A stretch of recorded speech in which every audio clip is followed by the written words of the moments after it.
I don't want anything that we say today to come across as like a warning for people to not do what we're doing. Because I think that there is a chance, especially if you're like an especially cautious person, that you could take what we're going to say and kind of interpret it that way. And that's not how we mean it at all. I think this is just another example of us being very real and transparent about what traveling and living this lifestyle is like.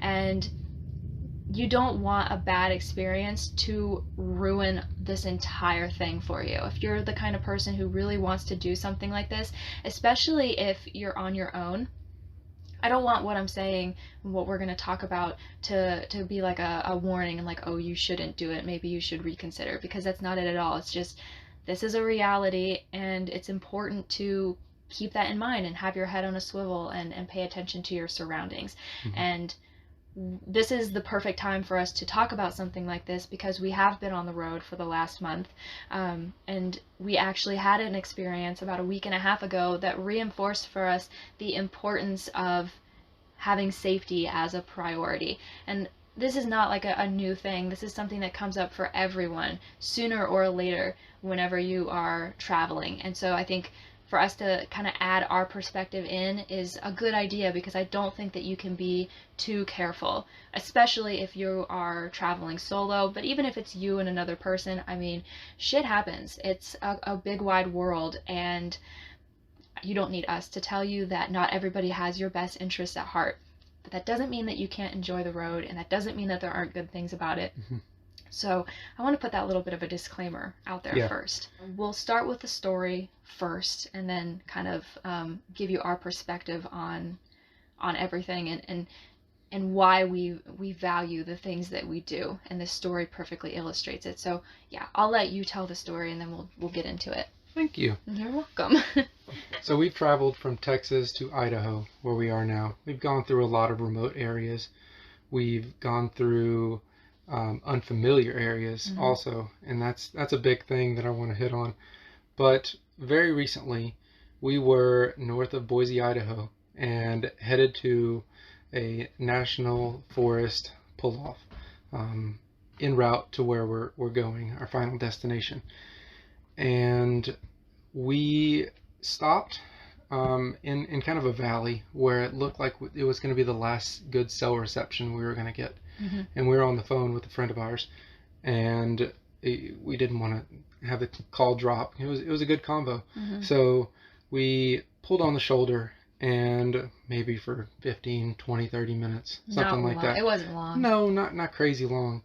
But while we were sitting there, right at the tail end of the phone call, a car just out of the blue. I mean, they were once passing by and everything, but they pulled on the shoulder in front of us, maybe 20, 30 feet. Mm-hmm. I was like, okay, that's weird. Maybe other people know that we're going to run out of cell service, and they do the same thing. Yeah.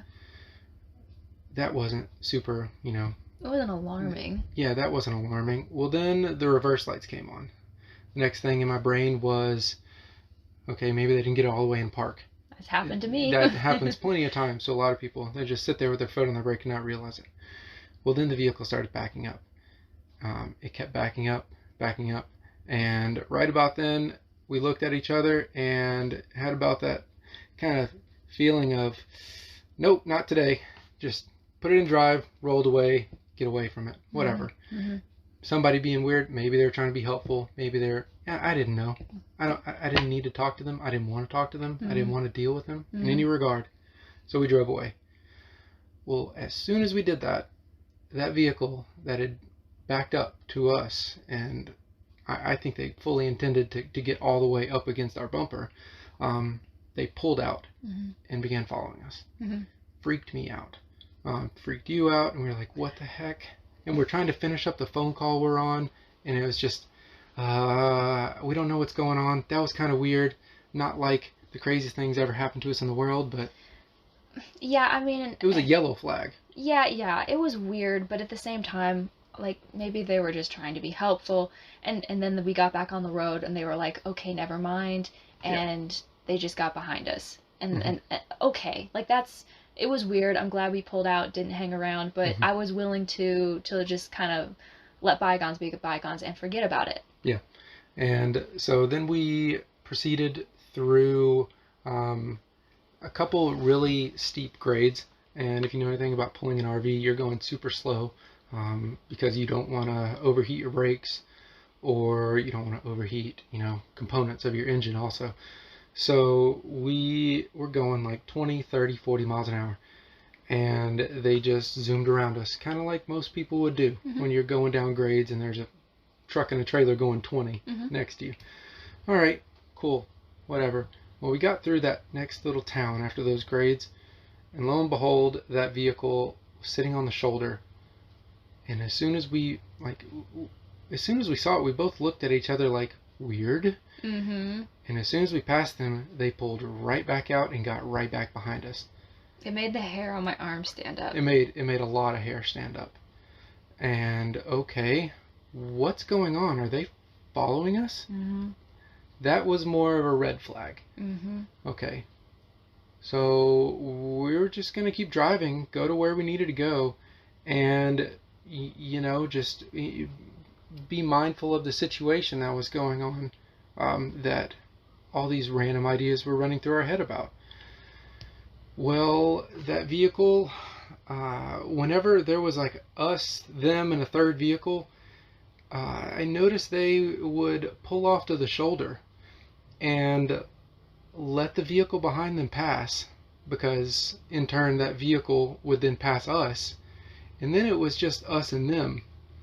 And that kind of freaked me out, because there was no reason for them to go 20, 30, 40 miles an hour on these windy mountain roads in the middle of nowhere, just like us, and to want to like be stuck to us like glue.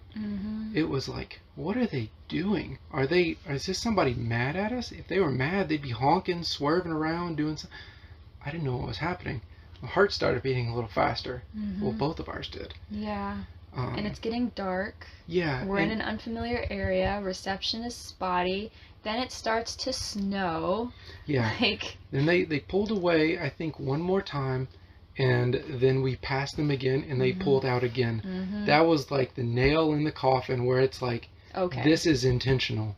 What is going on? They want to be alone with us. They want to follow us. And we're coming up on this national forest spot where we were going to park for the night and figure things out. Like, we're going to figure out where we're going the next day. We're just going to be out and alone in the woods.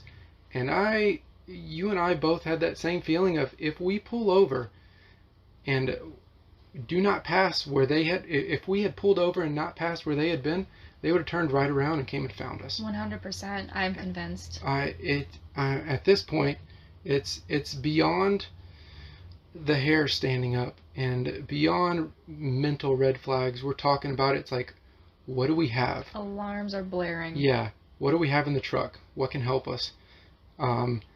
So we get ourselves into a situation where we think that, okay, here's what we're going to do. We're going to keep driving.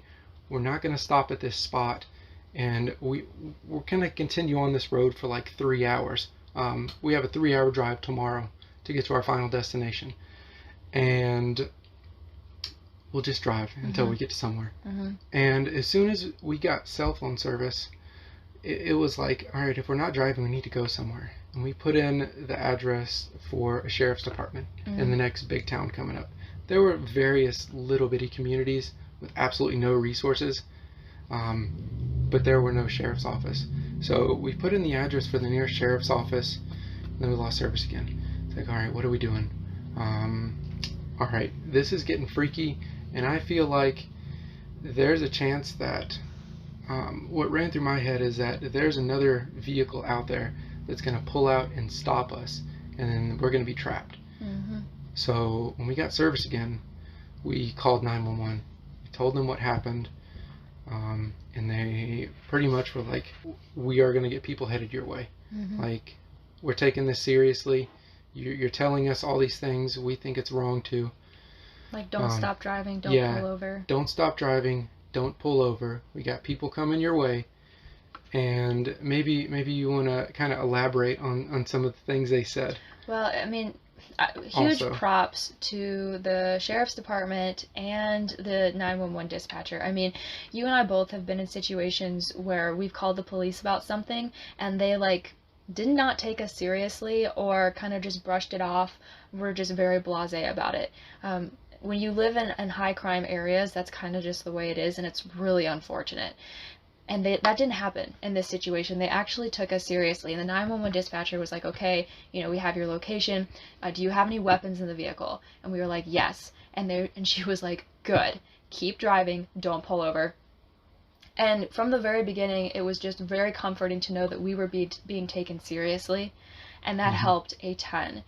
And so we actually, that car, it was just stuck to us like glue, and it stayed that way for a really, really long time. And we ended up intercepting the 2 sheriff's deputies that got dispatched. One of them continued on to try to find the car because, of course, and I knew that this was going to happen. I wanted those SOBs to be pulled over so bad because it was scary, but I was angry. Like, I was really angry. How dare you think that yeah, like anybody could do that and like pick somebody out like that and then follow them and make them feel unsafe. Like, how dare you think that you can get away with doing something like that? And I really wanted them to get pulled over, but of course, like right as we came out of the canyon finally, like an hour later, the car dipped off into some other little community, and then I want to say like 5-10 minutes later, we intercepted the first sheriff's deputy. They continued on to look for the car, and then the second sheriff's deputy passed us, looped back around, and then followed us all the way back to the police department. And maybe you can kind of talk about the conversation that we had with him. Yeah, so we told the deputy where we had stopped. I mean, thankfully he was familiar with an area an hour and a half away, and like, oh yeah, that's that new housing development. He's like, they followed you all the way from there. This is absolutely intentional. He's like, we'll let you know if we find them. Absolutely, we had a really good description on the vehicle. We'll let you know if we find them, and we have enough of a reason to pull them over and figure out what's going on. And it's like, thank you. That's kind of what this situation needs, I think, too, because even if you can't, there's no criminal activity like crime being committed. If someone shows intent. There's a whole bunch of intent here, and this may dismay them, and so maybe the situation doesn't happen again to the next person, or we're able to establish some kind of correlation and trend if they are doing this on a recurring basis, trying to target vehicles. And I was like, dude, I wish I would have had my AR in the truck with me, because not like I was gonna stop and stand my ground and be like, what are you doing? But I mean, we both had our handguns, but it was like, I would have felt a whole lot better with that much more security. Absolutely.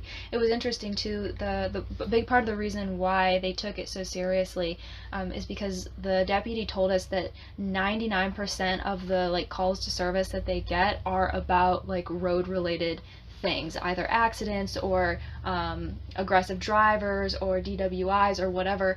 And so he was telling us that whenever they get calls like that, they always pursue it because they never know exactly what it is, and they like to try to be proactive because, I mean, it's a big area, so most of the people who coming through, if they're not local, they're traveling. It's like mostly people traveling through, so you get all different types. And that was a big part of the reason why they took it seriously, and I'm so thankful that they did.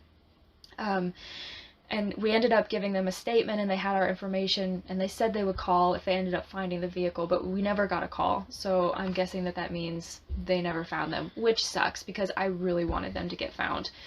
But it really just goes to show, like, this whole situation goes to show how important it is to just be mindful of your surroundings and pay attention.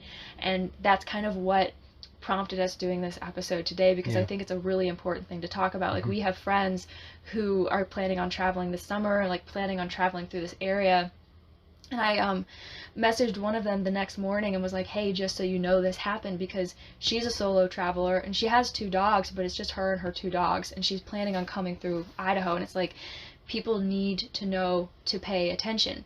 And she actually ended up telling us a kind of crazy story about something that happened to somebody that she knew, like a year ago or something, in Mexico, or New Mexico. They were traveling through, their vehicle broke down. It was like 1 o'clock in the morning. They couldn't get a tow as quickly as they wanted to because they were just, somewhere super remote. And so they ended up sleeping in their vehicle. While they were doing that, someone stopped and tried to break into their vehicle on the road. And they took off because the perpetrator thought that the person in the vehicle had a weapon. And so they got scared and they left. And come to find out, once they were finally able to get a tow, the tow truck driver told this person that there are people who, like, quote unquote, run sections of the road and target people who are, like, broken down on the side of the road, or maybe people who look like they're out of state or whatever. So this kind of thing happens. And this is the first time anything like this has ever happened to either of us, and both of us have traveled pretty extensively, but it just goes to show that it does happen. Mm-hmm. And it's important to be mindful. And I'm so thankful that we were paying attention, that when that car first stopped the first time, like, it felt just weird enough to us that we didn't stick around to see what was going to happen.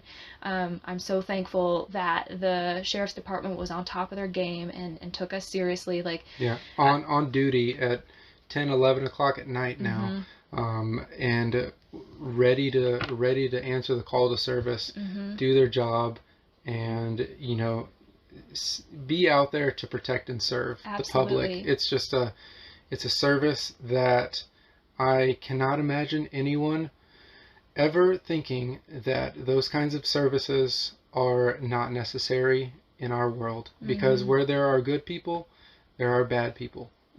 That is just human nature, and that if there are things that people want and they value them more than you, they will cause harm. And I fully believe that there were criminal intentions, and that these people likely valued our lives less than theirs. And I'm not going to stand for that, and I'm going to support those people who are there to answer the call to service. Absolutely. But we bring all of this up because, not just telling you a scary story, because we don't want y'all to be scared. We said that. But we want to share some of those things that we've done over the course of all this time to feel safe, things we've done to help our situations out. And yeah. This is a hopefully informational thing to make you think about doing some of the things for yourself and put your head on a swivel. It's just tools for your tool belt if you're planning on traveling. Yeah. So we'll go ahead and start getting into some of those things now. I'm sure based on the story that we told, you can already guess what some of those things are. And I think it's just good general practice for anybody to do if you're planning on covering any distance of ground, or even, if you live somewhere and you feel like you're pretty safe. I mean, anything can happen, and it's always a good idea to just take extra steps to protect yourself, because you don't want to end up being a victim in a situation where it could have gone a different way if you had been a little bit more prepared. So we'll start getting into that list of things in a second, but before we do, I'm going to take a quick break. Coffee? Yes, and maybe coffee, and we will be right back.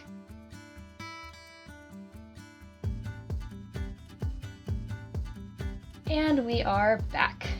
I want to say that I probably drink more coffee than is good for my health, but I would even prefer this, mildly cold coffee to most other drinks. It's just, maybe it's a little bit of a drug, but it's definitely a performance enhancing substance. Yeah, I enjoy the flavor too. That doesn't hurt. Yeah, I know. There's just something about holding a nice hot cup of, like, in the morning. I don't know. I've made the comparison of, like, how sometimes people who are trying to kick smoking, they miss holding a cigarette in their fingers. I almost think for me, like, yeah, the caffeine is nice and everything, but it's the, like, ritual of brewing the coffee and pouring it and seeing the steam rise from the cup and holding it in your hand. I almost like all of that stuff more than the actual caffeine, although the caffeine is really, really good, and there are definitely times when we've needed it. But yeah, I can definitely get behind what you're saying.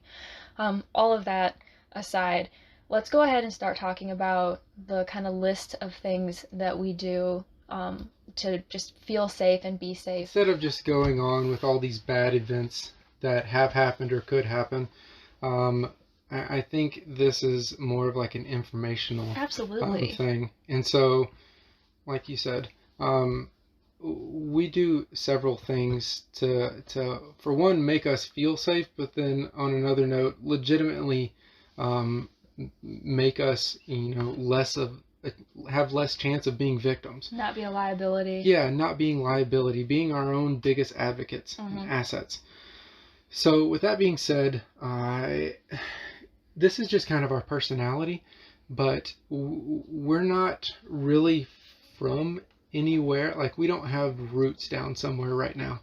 And so we are kind of always around different people, different personalities. And so with that being said, we watch a lot of people. We look at a lot of people. And people watching is one of my favorite hobbies, legitimately. Yeah. But we have to judge the cover of a lot of books. And I'm not saying that everyone is like this, but there is always there's always the thought in my head of what is going to be what's my way out of this situation. And I am always a little bit paranoid and always a little bit cautious.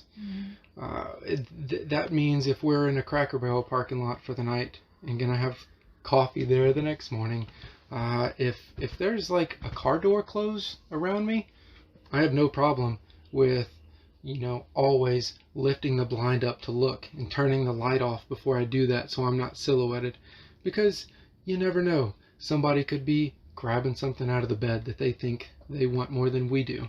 Or you never know, they could be coming to the RV. There are so many situations in which being cautious and being paranoid, I think, can serve you a very good benefit. Yeah, and I mean, 99.9% of the time, it's something very benign. Like, it's not someone coming to look in the bed of the truck. It's an employee getting off of work and going home or something like that.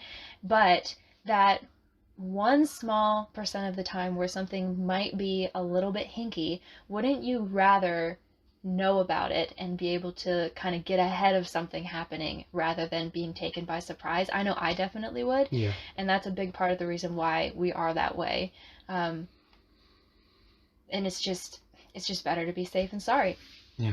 And so along with not exactly paranoid, but being cautious, I think most people listening to this would know that we are pro Second Amendment items.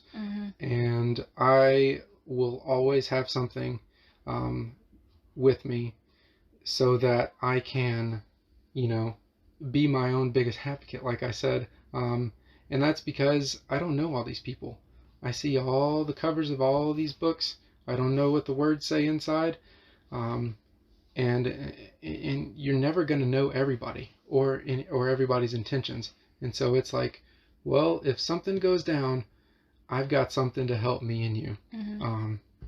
And I think it's really, really important. I recognize the fact that, unfortunately, not everybody has the ability to obtain like a handgun or something like that to defend themselves with. I think that's a shame, but it's the world that we live in. So you need to have something to defend yourself. I don't care if it's a handgun, a large Bowie knife, a frying pan. Like, I don't care what it is, but it needs to be something that you can access easily and you feel confident using against, like, maybe a would-be attacker or something like that. Because of course, we don't go into any experience or situation expecting something to happen, but we are going to be prepared in case something does happen. We're going to have an exit strategy if we need it. We're going to have a way to defend ourselves if we get backed into a corner. It's just having that mindset so that you don't end up in a really unfortunate situation. And I know that not everybody can have a handgun. but you need to have something, Yeah. something, just Hmm. whatever it is that you feel confident using. I don't even care if it's a broomstick. Like, you need Yeah. something. You browsed over something else there that goes with that, and that's probably just the military people in us. But it's we sit if we go into restaurants or Cracker Barrels, um, we sit where we watch the door because I've never been in a place when it got robbed, but wouldn't you want to know what's going on as soon as you can if something like that happened?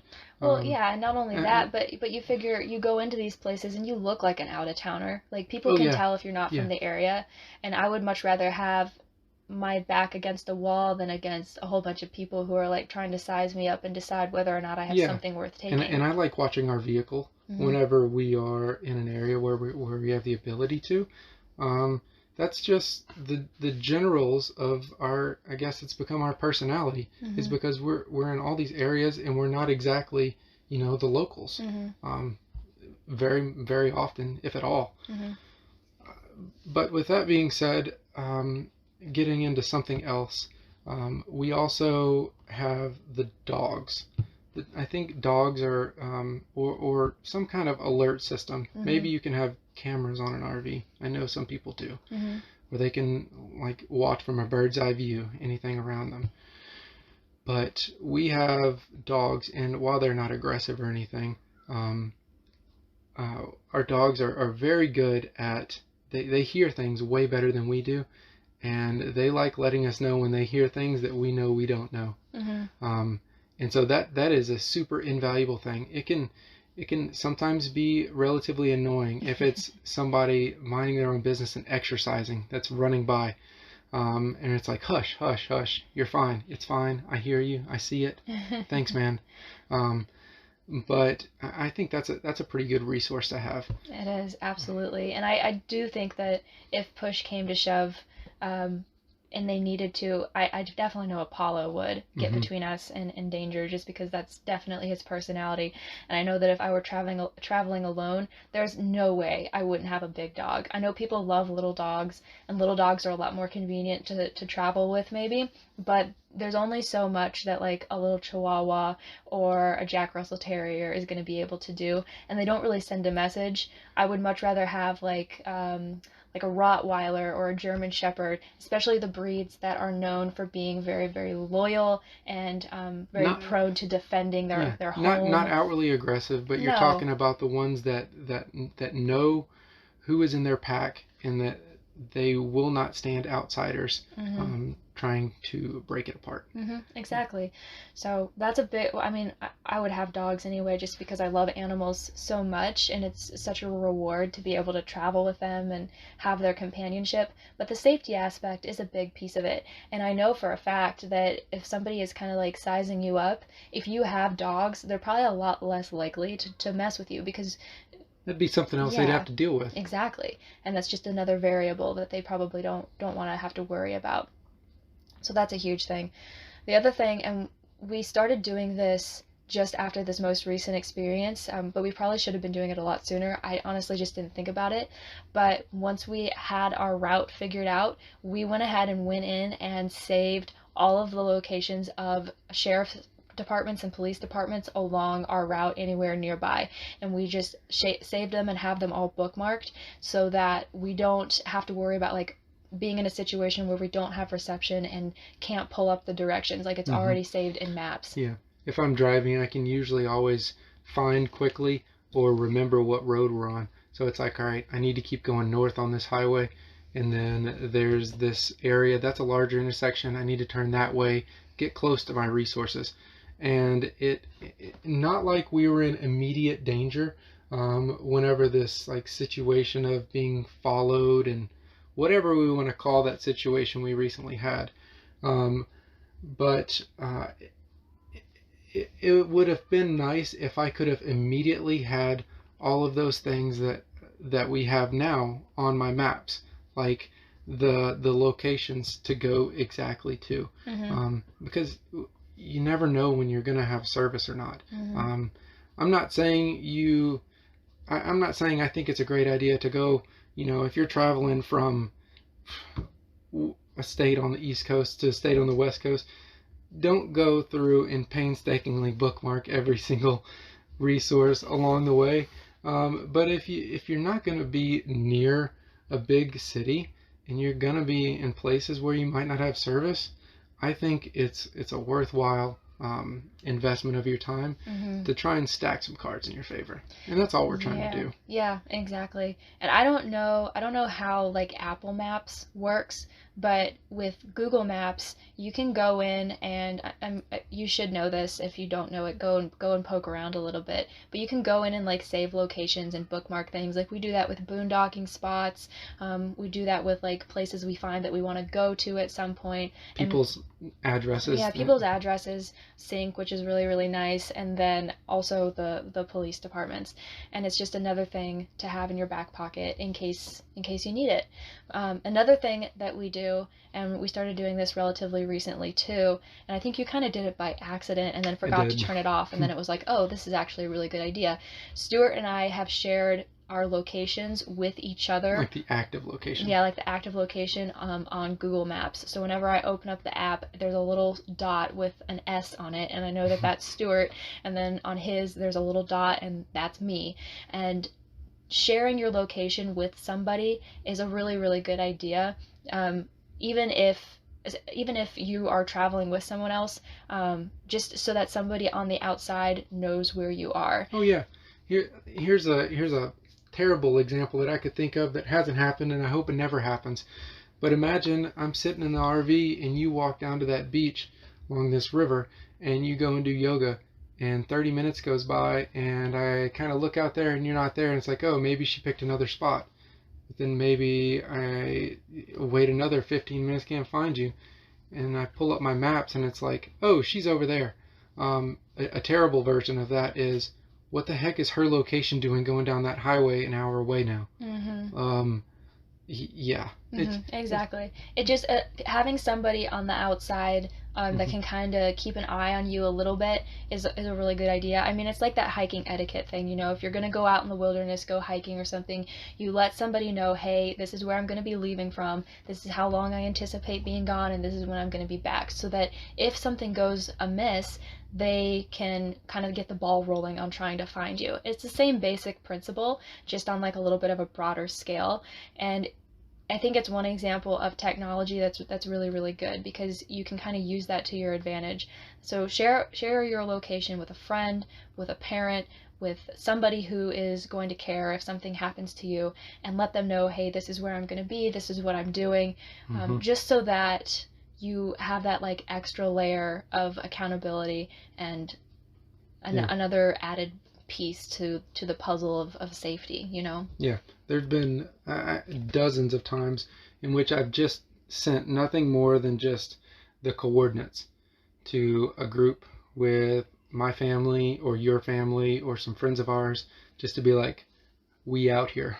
And not always bragging about it, but sometimes it's like, hey, this is a good spot if y'all ever wanted it, to other friends with RVs.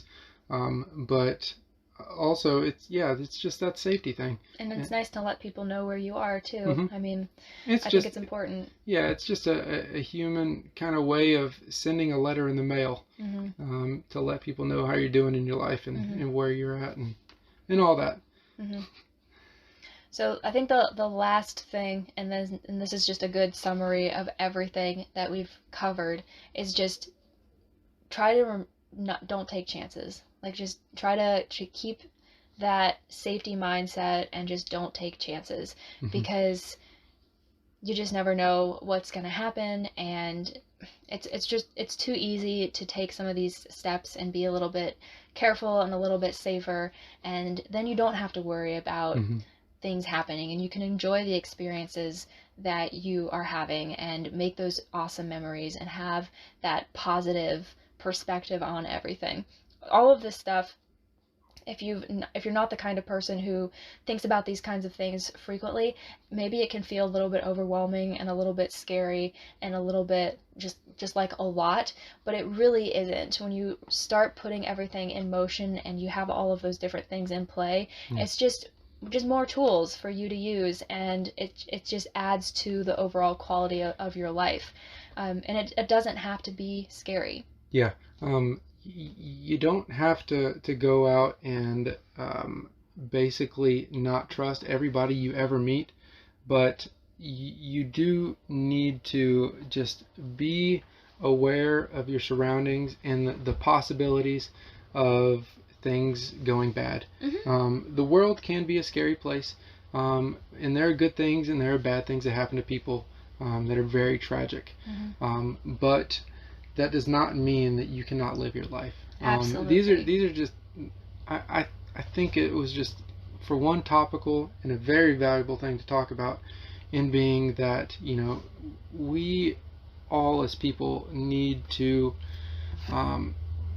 have the wherewithal to take charge of our own lives, and run our lives instead of being victims and letting our lives run us. And hoping that somebody else will be there to rescue you if you need it, because help could be a long way away. Yeah, here another example would be like, we have 5 gallons of diesel in the bed of the truck, kind of in the dog's enclosure, because you never know if, for one, traveling with large amounts of cash can be very scary. So using a card that you can get some kind of like fraud protection, and you don't have to, you know, have a stack of bills waving around. We carry extra fuel with us, and we might not be able to get to a place sometimes where we could get fuel. And so instead of relying on other people to help us, or for instance, getting stranded while someone's following you, it's awful nice to look down at the dash and see you got 3/4 of a tank. And so we just stack the cards in our favor, and we're not afraid to live our lives. There are decisions we make that are for our safety, but they're not out of fear. Exactly. Yeah, I think that's the biggest thing, is we don't do anything out of fear. We do it out of a desire to be prepared, and to be as prepared as possible. And that goes for many aspects in our life, not just the safety piece. And there are, of course, other things that you can do to be safe. This is just the big ones that were occurring to us when we were thinking back on this experience, and it's like, man, I'm so glad we did this, or we need to make sure that we always do this going forward, or whatever the case may be. There are other things that you can do too, but it's just to kind of get those mental juices flowing in a direction of, how do I keep myself safe? And I think that all of this stuff is good stuff to keep in mind, and that's why we wanted to share it. Yeah, I think it all has its place and value, and like you said earlier, it can be overwhelming if someone is not familiar with this way of doing things and way of living like we do. But I think you can apply it to pretty much everyday things, and just finding a way to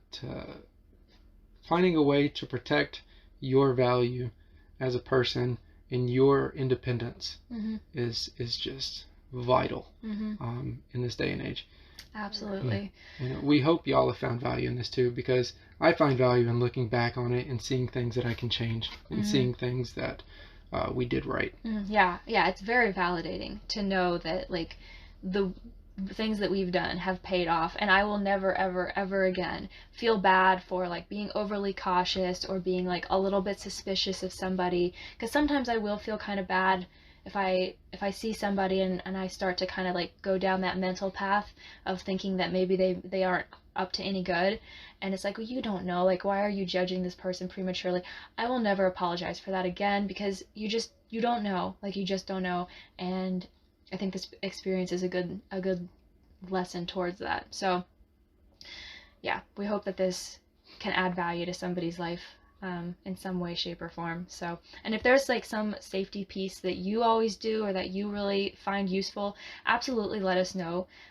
There's things that we've picked up from people along the way, little tips and tricks and that kind of thing that we use too. And it's really cool to kind of swap those techniques and ideas with different people, because we all have a different way of going about doing it, and there is no like one sure way to be safe. It's really just what fits into your lifestyle, what you're comfortable with, and what you have confidence in. I think that kind of rounds out our whole safety piece, and most of this podcast, and we don't want these to seem super dark. And this is all with the intention of trying to find some way to add value and be to, informative. and to be informative and add value to the things that the people here listening know. So with that being said, we've kind of touched on this, and we do it at the end of every episode. But this is a perfect way to transition into the fact that we try and keep things light at the end and always finish on a positive note. And it's funny enough, but we do like what we call our feel-good story. And if I'm looking at the headline correctly, this is about the actions of a police officer. So that's pretty topical and cool. And so, can you want to go ahead and share with us the feel-good story that rounds us out? Yeah, I didn't even really think about it when I found this story and chose it. I just really liked the headline and everything, but it is topical considering that we were talking about like police officers and appreciating them for their effort and everything. So the headline for this story is "The police officer took a bruised toddler from an abusive home. She took his heart." And this is from October of 2021. And I will link it down in the show notes if you want to read it for yourself. So this is from Kingman, Arizona. And it says, "A Christmas tree full of ornaments inside Lieutenant Brian Zach's office tells you Christmas is his favorite time of year. But the police officer knows presents aren't always perfectly wrapped under the tree. Zach, who's 40, met one of life's greatest gifts during a welfare check 4 years ago in Kingman, Arizona. The town is known as being the heart of historic Route 66, and most police calls concern theft or drugs or domestic violence. This time, Zach was being asked to help on a case of child abuse. Waiting for him was a 2-year-old girl named Kayla. My heart felt for this little girl who was covered in bruises. She just had a very strong spirit," Zach told CNN. "She had a skull fracture, brain bleed, and a dislocated elbow." It wasn't the first time Zach had seen a child in need during his work. "I had a 13-month-old die. That was hard. It is something that is emotionally scarring that I relive every time I talk about it," Zach said. "Look, Kayla could be that little girl, but God had a different plan." He made friends with Kayla as they first waited for social workers, and his kindness was remembered when authorities started looking for a foster family. "The question that changed our life forever was, would you actually consider being a placement home? And immediately we said yes," Zach said. Kayla was only supposed to be with Zach and his wife and their 2 older children, Raina and Trevin, for a short time. They said it would only be a couple weeks to a month until they could find a placement home for her. "We played it week by week, month by month, court date by court date, not knowing how long we would really have," Zach said. While waiting, Zach often thought about where Kayla would live long term. "If I stopped and thought about it, it would make me sick to my stomach, not knowing what this girl's future would be if she left," he said, swallowing tears. "Having seen what happens when children are in the system, it made me worry a lot more." The family started creating memories with Kayla, including trips to Disneyland and Hawaii. Now, 4 years later, Zach and his wife are her adoptive parents.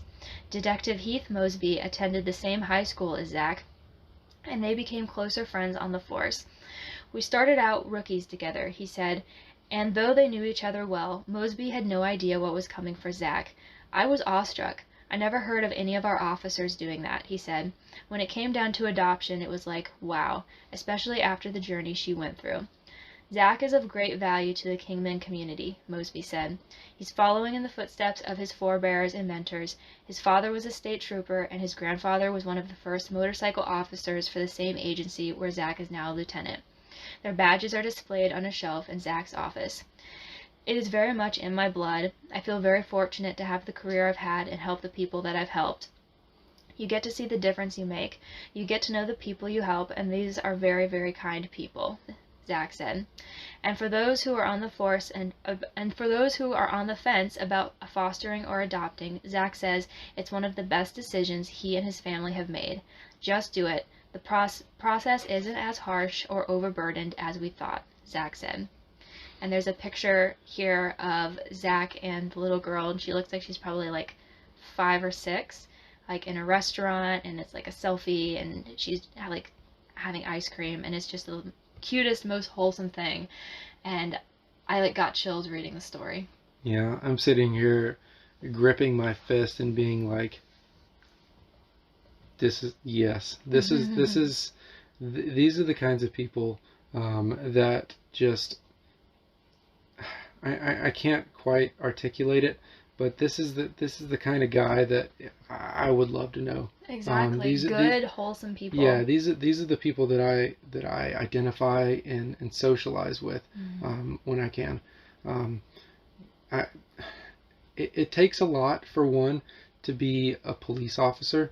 Absolutely. And not just Andy Griffith and Mayberry anymore. Under extreme pressures, this guy has, for one, found a way to succeed in spite of all the things outside of him, but then take some of those bad things that are happening in the world and make the best situations that they can in such a selfless way. And this is just like, that's the embodiment of what you want a wholesome society to be like. Absolutely. Yeah, and think about the impact that he's had on that little girl's life. I mean, he's completely turned it around for her and given her a whole new future that she otherwise might not have had.